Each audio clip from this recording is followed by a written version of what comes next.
time. I won't talk about it. I won't. Not until I've finished. Talk about what you saw already in it. I got this book a few years ago when my friend Wolfie published this translation with Black Powder Press. It's a collection of Zodax's, well, it's not a collection, it is Zodax's sort of memoir of his life. It starts with his arrest. Zodaxa was a anarchist at the turn of the century in France, the turn of the 19th century to the 20th in France. He was what they call the fin de siècle period. He was associated with a journal that he published called L'Ondeurs, which means outside, or is often just, I think it means the outsiders. But it was a very strange weekly that was published. Well, I guess it's not that strange, but in the cultural climate of the time, which the big anarchist newspaper or periodical at that time was, I believe it was called Le Temps Nouveau, the New Times or the Modern Times, published by an anarchist named Jean Grave, and he is kind of a more stodgy, sedentary, sober type, whereas Daxa was very much a aristocratic, aesthete, literary sort of anarchist. And that might sound strange, that aristocratic part, but what I mean by that is that, first of all, L'Ondeurs was published a lot of the more individualist, illegalist leaning anarchists in that milieu. People like Octave Mirbeau, who wrote The Torture Garden famously, and a bunch of other good novels. Laurent Taillade, others. I think Georges Derian maybe was in there, but a bunch of others. Actually, when he went to prison at one point for publishing L'Ondeurs, Émile Henry, the brilliant young anarchist intellectual who would later have his action, his propaganda of the deed, Beau Geste, where he threw a bomb into the Café Terminus, kind of would put him down in history with the propagandists of the deed, like Ravachol or Sante Caserio. But anyway,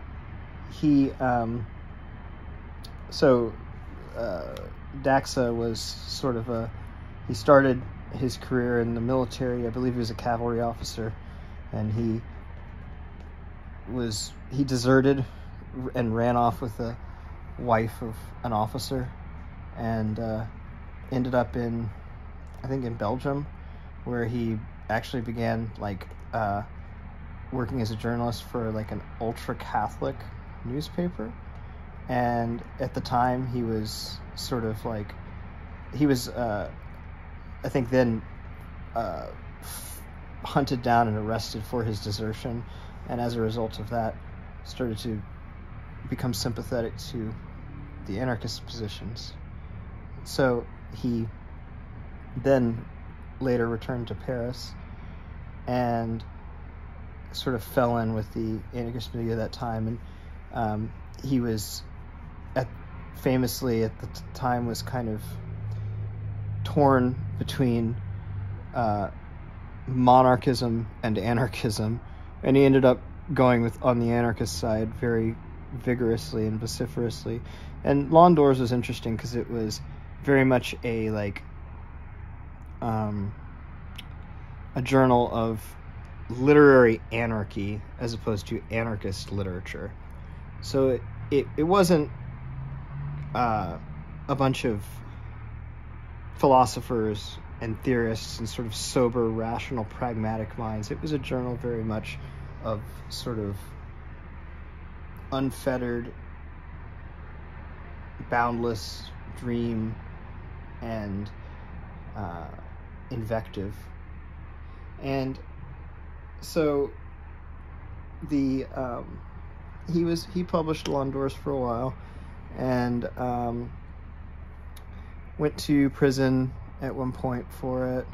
He did some, this is a period where they had the, I believe they were called the lois scélérates, usually translated as the villainous laws, which could, basically you could be thrown in prison simply for like writing about or exploring or affirming or extolling theft or murder or any sort of criminality. So a lot of the anarchists at that time, there were many trials, and I forget the name of the famous ones, called like the Trial of the Seven or something like that, but the lois scélérates were, a lot of people ended up in jail for that.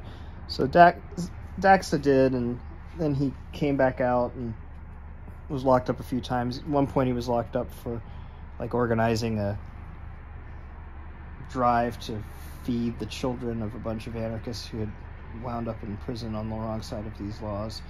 And he was sort of like a very colorful character, a very sort of a great polemicist, able to really sort of spit a lot of venom and write in a very biting sort of way. He wielded his pen in an interesting style, and so this kind of continued for a few years, and then he ended up, after being arrested several times, fleeing to England, and then sort of went on a long trip all around the world, to Greece, to Jerusalem, Mazas being, of course, like the famous French prison of the time.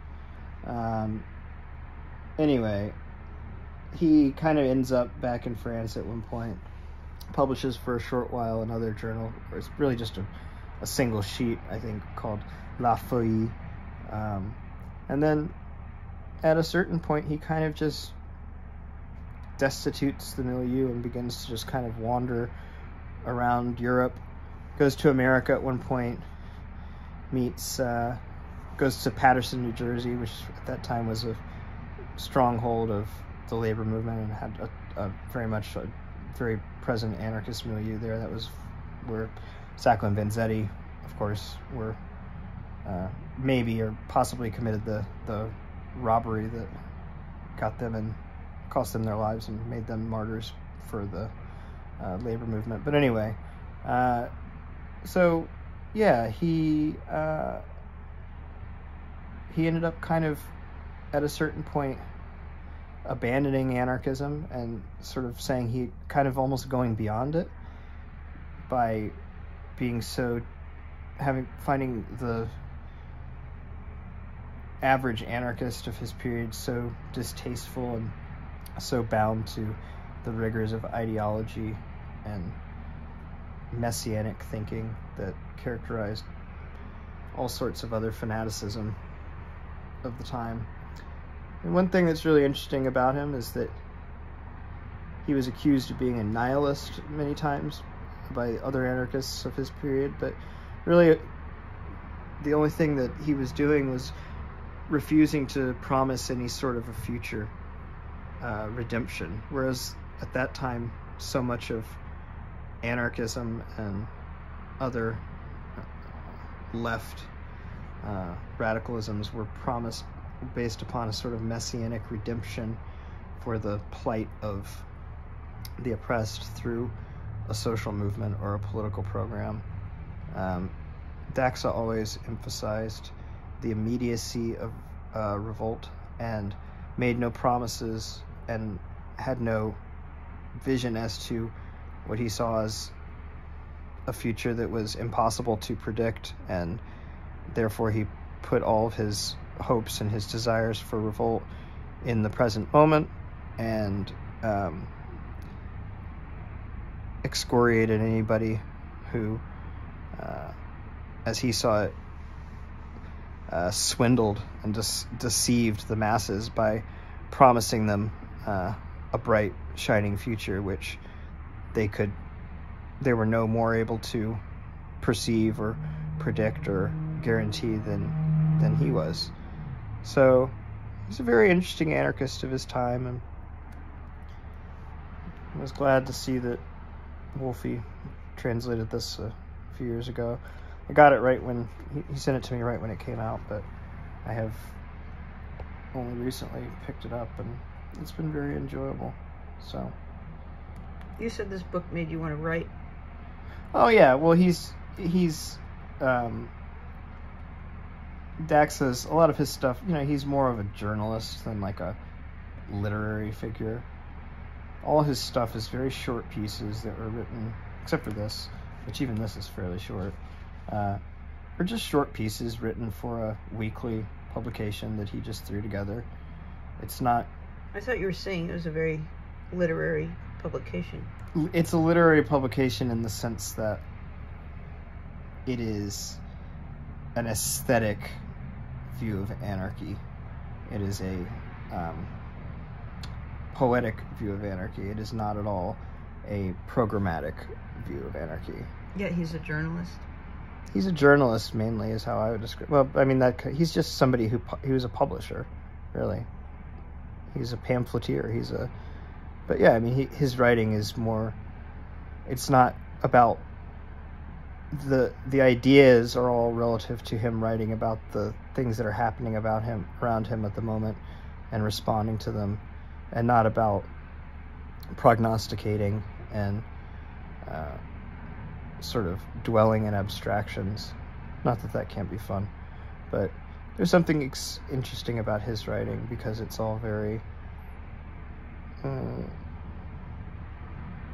it's kind of ad hoc, right? It's sort of like written for a very sort of simple, direct purpose, and it doesn't like need to be anything more than that. And what's interesting is later in life when he abandoned, when he kind of like left the anarchist milieu and just went off into his own thing, at some point somebody like interviewed him or talked to him and asked him about his old writings, and he said basically like something about don't think that my my mind or my like perspectives have like dulled at all just because I don't write about them anymore. And then he basically, or I don't express them in writing anymore. He basically said there was a period where we were very interested in responding to and criticizing the society that we found ourselves in, but at this point I'd rather just live my life, and I don't need to express anything to anybody. And I think that's interesting. But he's a very interesting figure. He's one of these kind of anarchists that at his time was sort of castigated for being impractical, aristocratic, nihilistic. But later on, 100 years later, people can kind of appreciate how honest and actually pragmatic he was. But more than making you want to write, he makes you want to crank out leaflets. Yeah, reading him makes you not so much this, because this is his most like his largest, or this is the only like book he ever wrote to my knowledge, but reading his short pieces makes you just want to sit down and write a couple things each week for the purpose of just churning out a page or two here and there and throw them together.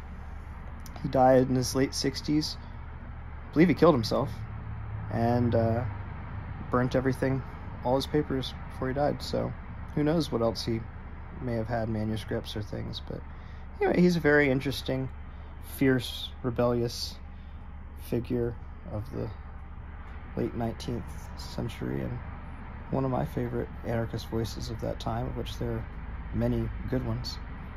So anyway, recommend that you go out and pick up Black Powder Press's edition of From Mazas to Jerusalem by Zed Axel, translated by Wolfie Landstreicher.